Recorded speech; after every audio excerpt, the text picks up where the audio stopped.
So Monday morning, guys, already been down to Moore's Garage in South Molton. I don't know if I mentioned this, but Phil from Moore's Garage views the channel, came out and said, James, if you're looking for someone more local for your MOTs, come down and see us. He says, I'm happy to drop you back when you bring the cars down. So that is fantastic. I've just been down to see Phil this morning.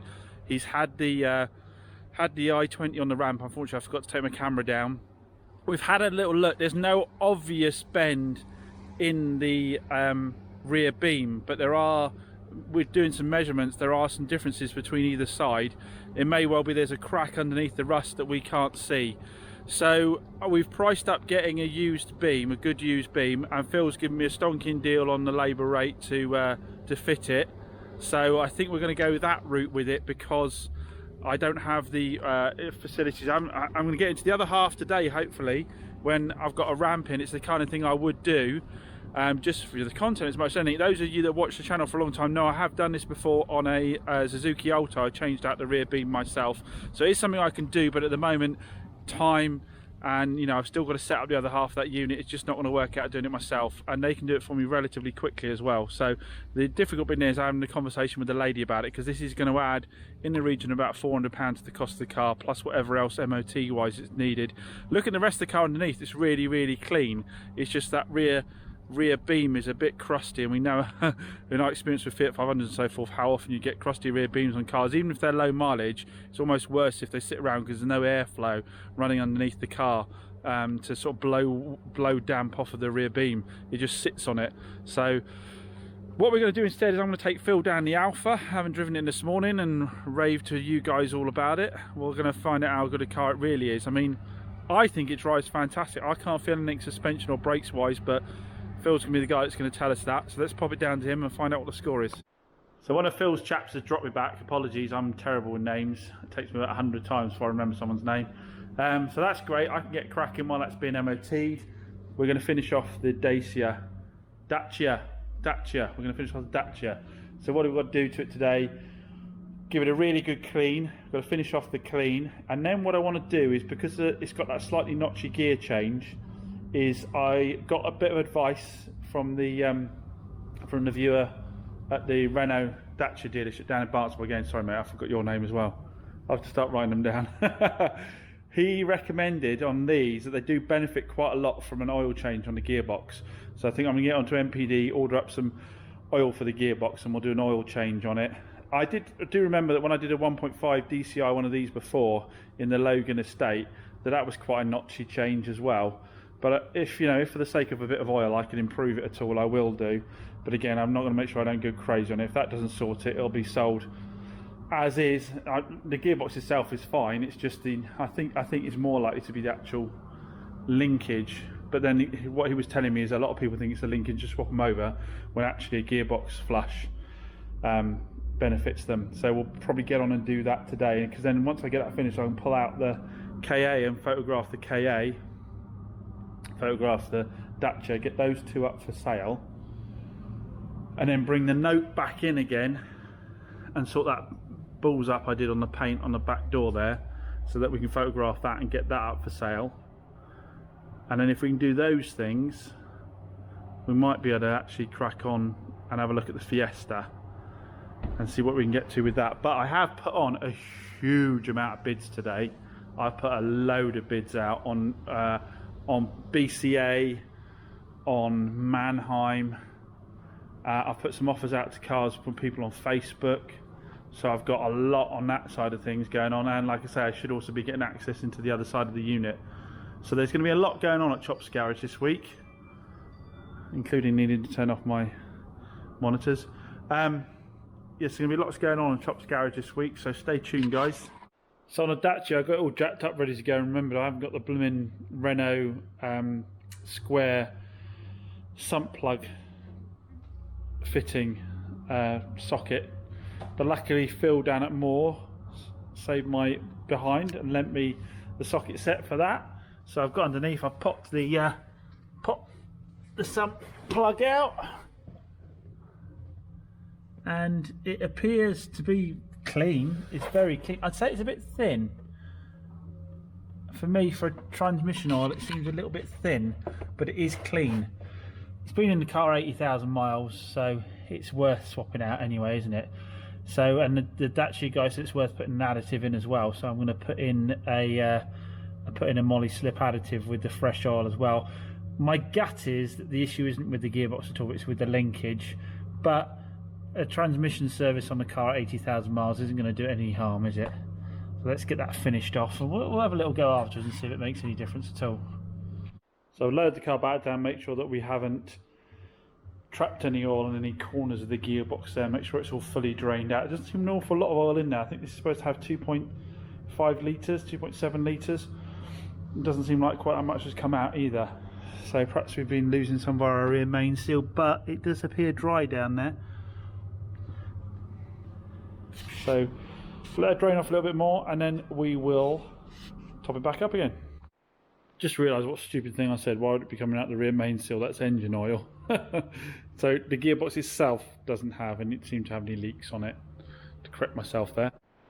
So I've used a couple of funnels to top back up the gearbox oil on the Renault after putting the Molly slip in as well. Sorry, the Renault, the Dacia, isn't it? So we're just going to top that back up, then we're going to do the engine oil and the air filter. So we've done a complete service on the car. Just had a call back from Phil at down at Moore's garage. He says that the Alfa has only failed on one of the rear light clusters not working and an advisory for front brake pads. The rear light clusters, they're renowned for the wiring loom being a bugger on them. The wiring loom that goes to the boot lid on those Giuliettas is always failing and throwing up problems with the lighting on the back. So he's going to have a look at seeing if he can do that for me. But overall, that's not a bad result. So once the paint's been done on it, that'll be a nice car. I asked him to do the brake pads as well.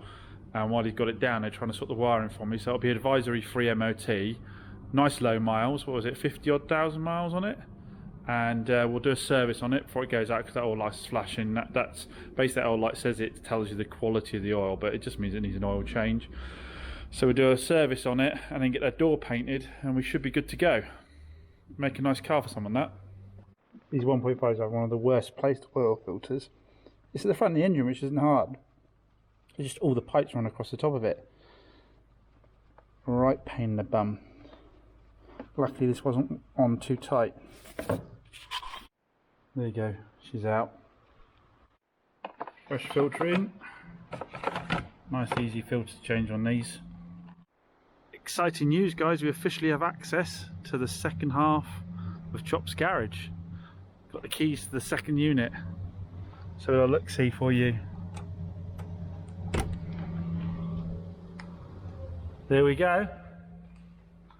The second half. So this is the plan, is this is going to be the workshop side of things. I did a deal with the previous tenant to buy all of his shelving, so you can all get off my case about the mess in there, because it's all going on the shelving along here. So I did a deal and bought all of this shelving and the fire extinguishers and the metal cabinets, put my cans in. So yeah, idea being about here backwards, a painting area, because we can open the door, vent the paint out there, make a little bit of a booth area here so that we don't get dust and dirt everywhere. So take that up to about here, and then have the project cars in here, like the 2CV and all that, can sit inside the middle section, and then in the front section we'll get a lift in on the far right hand side here. We've got enough height to get a lift in, so have a lift back here with a bit of space to the side of it, and like I say, behind it the projects can go behind that, and behind that we can go for a little spray area. But before we do all of that, I think we'll get in and paint the floors, paint the floor and paint the wall. So have a weekend painting party and get all this painted before we move everything in, because we don't want to get oil soaking into this floor. We've got another toilet bathroom in the corner there. Now we have got less plugs in this side. We've only got one set of plugs over there, and there was the idea, you know, for the sort of display area we need less lighting and less power, but the only problem with it is there's no kitchen in this area, so we'd have to go back and forth over there to make people a brew. And we've only got the bathroom in there, so yeah, we'd have to go back and forth to make people a brew, and it's not quite as nicely finished. Obviously the other side we've got the metal finish to the walls here, So it's a bit of a nicer looking unit for the display side of things. So it won't take a great deal of effort to run some power around here. And really, how much power do we need? If it's just me and Pete helping out every now and then, we don't need a huge amount of power, do we? So yes, still a little bit scary, being on the hook for 2 units, but we've just got to increase the volume of cars because we know they're selling as quickly as we can get them ready. So we've got to get the cars ready, and also I do think that this environment is going to allow me to do some nicer cars, some more expensive cars, do some classics at the higher price points. I think it's the kind of environment people will be happy coming and spending that money with. I have got a sublet deal on the unit, so if needs be I could do that, but I don't think it's something I will do. I can't see a situation where I really can't cover the benefit of having another unit by having more stock in it. The hassle of having somebody else in here would be more than it's worth, unless it's simply a case of people paying to store their classics in here, but it's not quite big enough for that. But no, I think we'll be using it, so I can finally get fully tidied up. But there you go, second unit in.